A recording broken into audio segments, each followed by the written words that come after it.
हम तेरे शहर में आए हैं मुसाफिर की तरह, सिर्फ एक बार मुलाकात का मौका दे दो।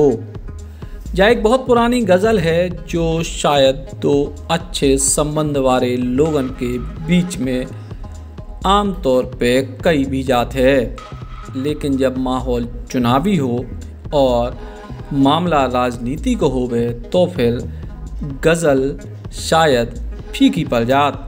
काय के कछु ऐसा ही नज़ारा देखने को मिल रहा हो इन दिनों दमोह की राजनीति में।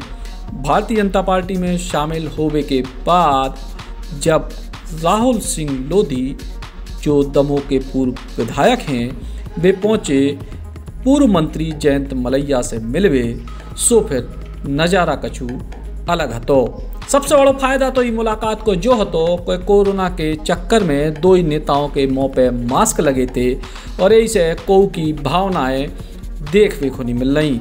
अब मास्क के भीतर को मुस्कुरा रहो या फिर को भिनभिना रहो जो पतो नहीं चलत। सो दो ही जन ने शायद मन ही मन कोरोना को भी थैंक यू बोले हुई है और इसके बाद कछु मिनट तक अगल बगल बैठे रहे। केहू बेर तो ऐसी स्थिति आई कि दो ही नेता अलग अलग तरफ मुँह भी करें दिखाई दे, लेकिन कछु चर्चाएं भई हैं और इन चर्चाओं के विषय भी जरा आप सुनो।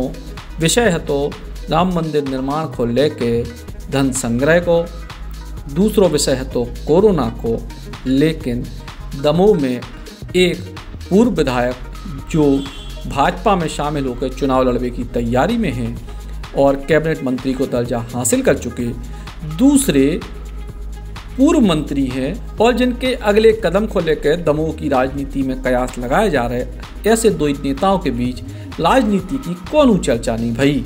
का गजब की सादगी भरी मुलाकात है, अपने अपने मायने हैं। और जब ये पूरी मुलाकात के बाद सवाल जयंत मलैया से भय, सो आप जवाब सुनो कितने अद्भुत हैं और सुनने लायक हैं। सभी भारतीय जनता पार्टी के नेताओं से यहाँ पर मिल रहे हैं, उसी तारतम्य में मेरे पास भी आए थे सौजन्य भेंट करने।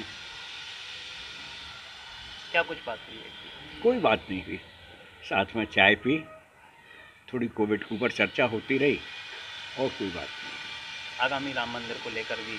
हाँ, राम मंदिर को लेकर भी, चूँकि अभी हम सब लोग उसी काम में लगे हुए हैं, तो बताया आज उन्होंने सुबह से 2-3 बार खबर आई थी, तो समझ चूँकि दूसरे काम में व्यस्त थे हम लोग, इसलिए तब भेंट नहीं हो पाई।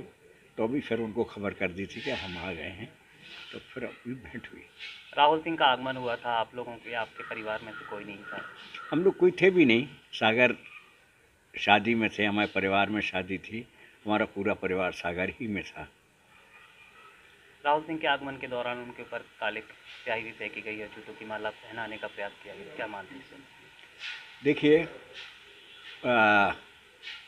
मैं ये मानता हूँ अगर किसी को कोई बात पसंद नहीं है तो उसका विरोध होता है, परंतु मेरा व्यक्तिगत तौर से ऐसा मानना है कि जो विरोध है वो शब्दों से हो, वो ज़्यादा बेहतर है। और जो आगामी विधानसभा चुनाव को लेकर राहुल सिंह ने दावा किया है कि पार्टी उन्हें टिकट दे रही है और लंबी जीत का दावा भी कर रहे हैं, ठीक है ना? क्या मानते हैं आप? अब जरूरी नहीं है कि मैं आपके हर प्रश्न का उत्तर दूं।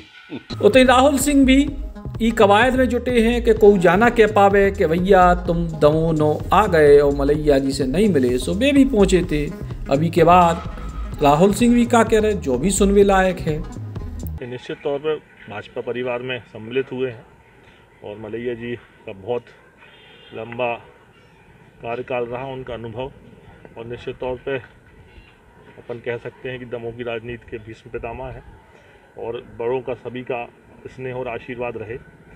और मलैया जी से मेरे पिताजी के बहुत ही ज़्यादा पारिवारिक संबंध थे और उस दौर में मलैया जी विधायक थे जब हमारे पिताजी थे, तो बहुत स्नेह और आशीर्वाद रहा, बहुत आना रहा। और आज जब इस आए हैं तो निश्चित तौर पर उनसे आशीर्वाद लेना, उनसे मुलाकात करना बनता है, उसी एक औपचारिक उसमें आगे। दरअसल दमोह विधानसभा सीट है जिते जयंत मलैया की सालों पुरानी राजनीतिक सल्तनत को युवा राहुल सिंह ने कांग्रेस के बैनर तले हिला दो तो, लेकिन ई के बाद भी शायद उनको मन नहीं भरे, सो अब भाजपा में शामिल होकर दमोह से चुनाव लड़ने वाले हैं और कम से कम भाजपा में मलैया परिवार के लाने मुश्किलें तो खड़ी कर दी हैं। अब इतनी आपसी प्रतिस्पर्धा वाली राजनीति के बीच भी मुलाकात भई, बात कछू नहीं भई और कोई कह रहो कि जा बर्फ पिघल जे है और कोई कह रहो कि गुरु कश्मीर की बर्फ साल भर नहीं पिघलत। बुंदेली बौछार की शानदार खबरों को देखने के लिए सब्सक्राइब जरूर करें और बेल आइकॉन दबाएं, तभी पूरी खबरें आपके पास आ पाएं।